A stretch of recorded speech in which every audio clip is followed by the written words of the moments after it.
Hello mga Mars! Welcome back to my channel, Karin Scoop Station here. Disclaimer, itong photos na inyong makikita sa video ko na ito ay hindi ko po pagmamayari at i-credit natin ang owner nito.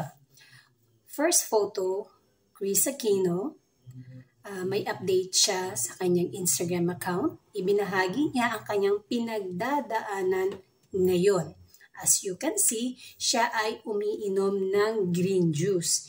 Yung green juice na yan ay cucumber, apple, and a lot of spinach. Hindi nga maganda ang naging resulta ng latest medical test na isinagawa kamakailan kay Chris Aquino. Ito na nga, nagbigay siya ng ilang updates sa kanyang health condition. Inamin niya na nakitang may normal activities sa blood panel niya na kailangan niya ng agarang medical attention. Oh my gosh. Sa susunod na linggo, kailangang sumailalim sa iron infusion or isang procedure na maglalagay ng iron sa katawan sa pamamagitan ng karayom. Oh, may ganun pala yung ganun. May ganun pala para maano yung iron mo. Bukod nga daw sa multiple autoimmune diseases, kailangan din niya ngayong pagtuunan ng pansin ang kanyang Church-Strauss syndrome na tinatawag ding, napakahirap ha, eosinophilic granulomatosis with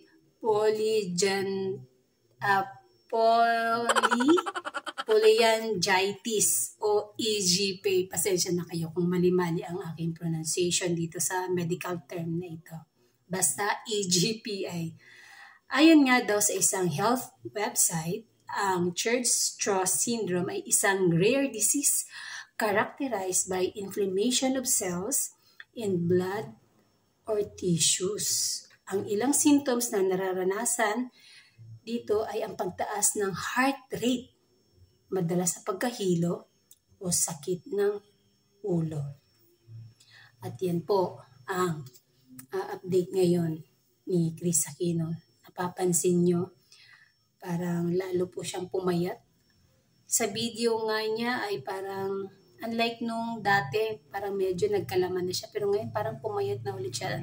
At sabi nga dito, parang ang hirap nga inumin ng juice. Nakikita naman din sa video na parang bumabaliktad ang sikmura niya. Pero tinitiis niya para nga makatulong sa kanyang iron. Dahil yun nga, may problema siya ngayon sa kanyang iron. Ngayon naman, mga Mars, sinuportahan ang Atayde family, friends, kasi naglabas, showing ngayon ang Silent Night na pinagbibidahan ni John Woo.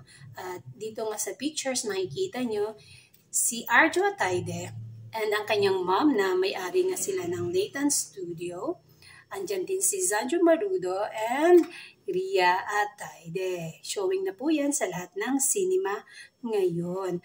At noong 11/23 or November 23, 2023 ay nag-birthday itong MJ Lastimosa kung saan ay magkasama nag-celebrate si Maine Mendoza and Maha Salvador, the 3M.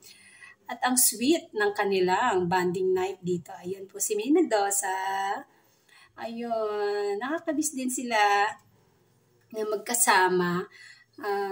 Mahal na mahal nila ang isa't isa. Tawag nga sa kanila ay 3M dahil MJ, Maine, and Maha Salvador. Dapat nga 4M dahil kasama dapat si Miles. Pero bakit wala si Miles? Anyway, ayan po ang update ko ngayon. Today, sa EAT ay wala po si Maine Mendoza. And that's it, mga Mars. Thank you for watching this video. Please like, comment, and subscribe for more scoop. Bye! Shout out Armenia.